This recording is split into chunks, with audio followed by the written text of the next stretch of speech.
E como é habitual às quartas-feiras, contamos com o comentário de Carlos Martins. Carlos, muito bom dia. Obrigada pela sua presença aqui no Primeira Hora. Vamos falar de como é que algumas empresas conseguem ter sucesso e sair mesmo da crise.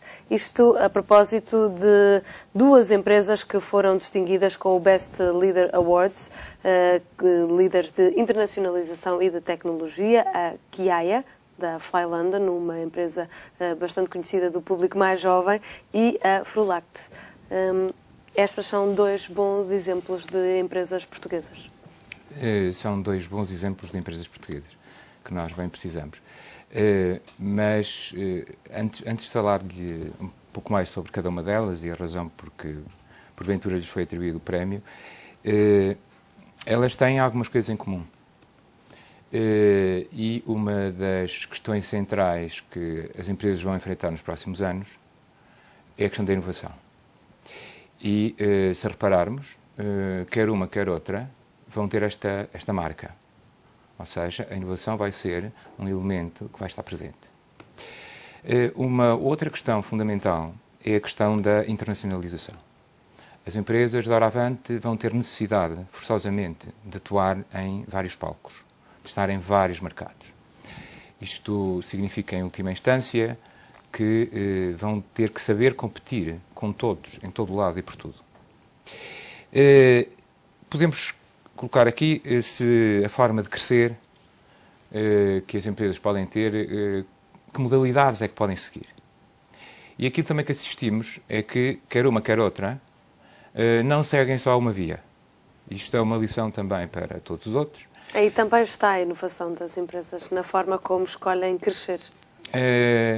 Essa, porventura, também pode ser uma solução. É um tipo de inovação, se quisermos, até mais elaborada. É a mais difícil, porventura, de todas, porque pode tocar naquilo que hoje nós chamamos de inovação da gestão. E a forma que, tipicamente e classicamente, as empresas podem crescer são quatro. Uma delas é incrementarem as suas vendas nos mercados onde já estão. Mas aqui podemos fazer já uma observação. No caso da Kiaya, teve uma queda de vendas no mercado nacional de cerca de 20%. Seja como for, é uma forma de crescimento. Uma segunda forma é desenvolverem novos produtos. E aqui a inovação é um elemento normalmente determinante. A Frulact é um bom exemplo onde se podemos retratar este tipo. A Fly London também. Uma terceira forma é a internacionalização, portanto, o acesso a novos mercados. Quer uma, quer outra também fazem isto muito bem. E, finalmente, a questão das diversificações, que, neste caso, não é muito a propósito. Há aqui uma questão só que é fundamental, porque estes dois temas são dois temas um pouco malditos há muitos anos em Portugal. A inovação e a internacionalização. E ela não ocorre com a frequência que nós gostaríamos, por várias razões.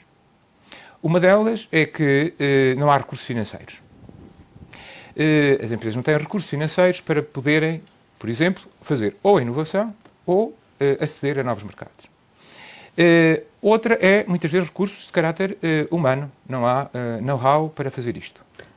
Porque muitas vezes, se houver know-how, consegue-se contornar o primeiro fator que dizia, que é o caráter financeiro. Porque se há empresas que o conseguem fazer, a diferença pode estar mesmo nesse know-how. O know-how, que é a questão da inovação. E quando ela é conseguida, isto pode permitir que haja este saltinho aqui e que se ultrapassem depois as questões de caráter financeiro. Porque quando a ideia é muito boa, o dinheiro aparece.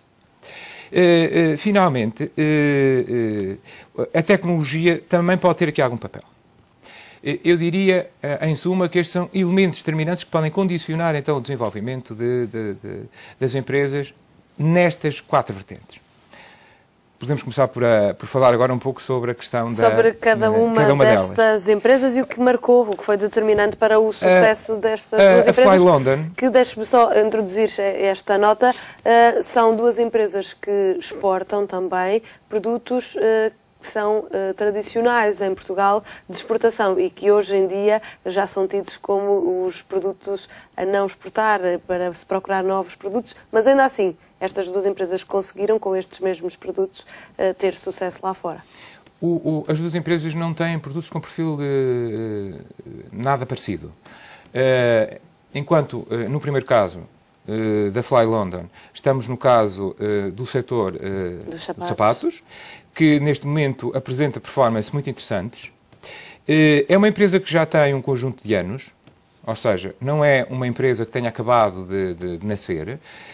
Foi criada em 1976 e, enfim, tem tido um crescimento neste momento em termos de vendas que ronda os 31 milhões de euros.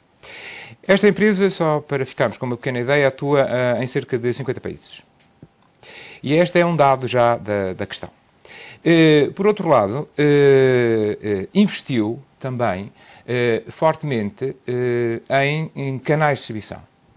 Adquiriu uma coisa que estava em má situação financeira, que foi a rede de lojas Forever, e, por outro lado, criou lojas de marca própria.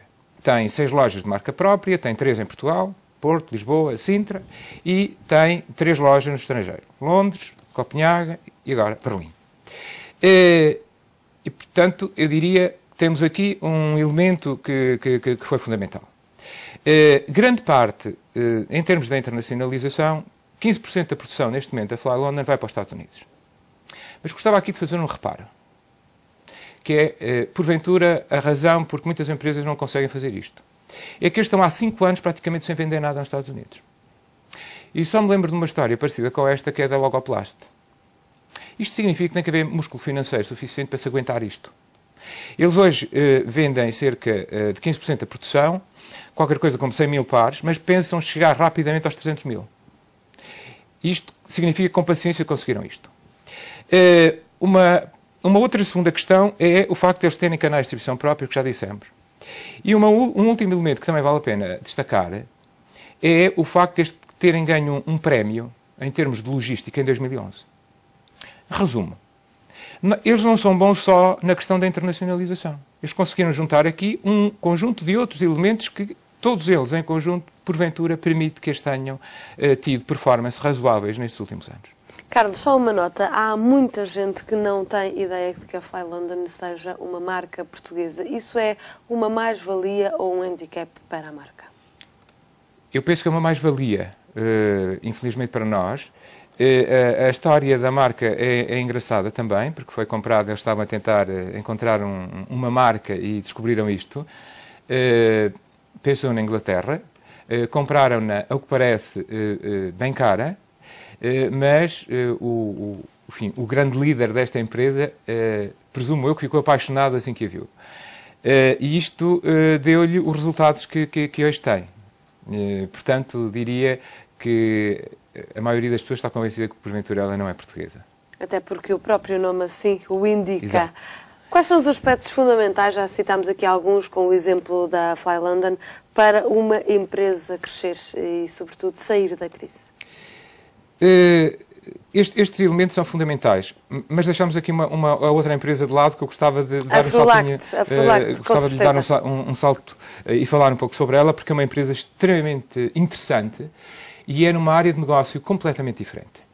Ela faz preparados à base de fruta e tem apresentado um crescimento considerável nos últimos anos. Passou de 62 milhões de euros em 2010 para 75 em 2011 e espera chegar rapidamente aos 90 milhões de euros.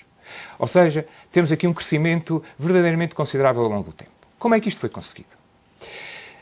Em primeiro lugar, criaram, e pode estar aqui a base de terem sido premiados, um centro de inovação e tecnologia alimentar que vai ser inaugurado este ano, onde investiram cerca de 3 milhões de euros. A aposta na inovação. Na inovação. Este centro vai ter cerca de 40 técnicos altamente qualificados, vai ter 6 técnicos que vão gerir os sistemas de informação, onde vão estar incluídos cerca de 2.000 matérias-primas e 1.000 referências.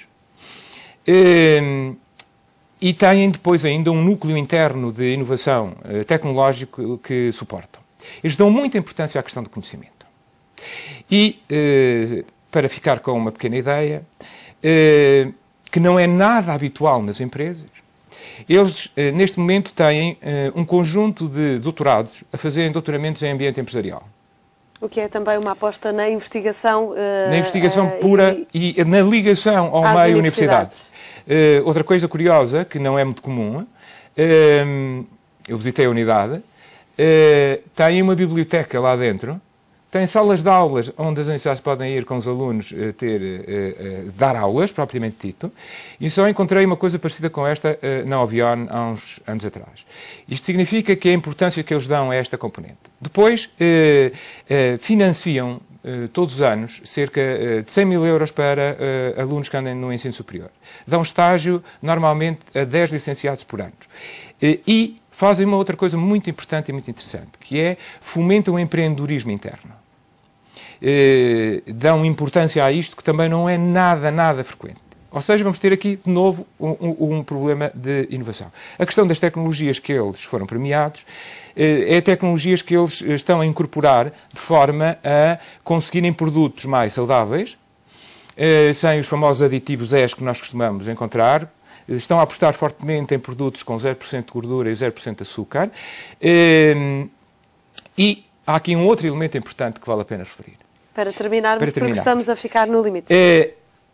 Esta empresa tem fábricas em vários pontos do mundo, que é, eu diria, a forma extrema de internacionalizar. Tem 3 fábricas em Portugal, tem em Marrocos, Argélia, Tunísia, e vai fazer um investimento forte agora na África do Sul de 10 milhões de euros. Isto significa, de novo, que temos aqui um conjunto de fatores que são eles, seguramente em conjunto, que permitam que esta empresa tenha um desempenho verdadeiramente notável. Eu penso que vai ser uma das nossas grandes empresas no futuro. 2 empresas a estudar como casos de sucesso para crescer e, quem sabe, sair da crise. Exatamente. Carlos Martins, muito obrigada pela sua presença no Primeira Hora.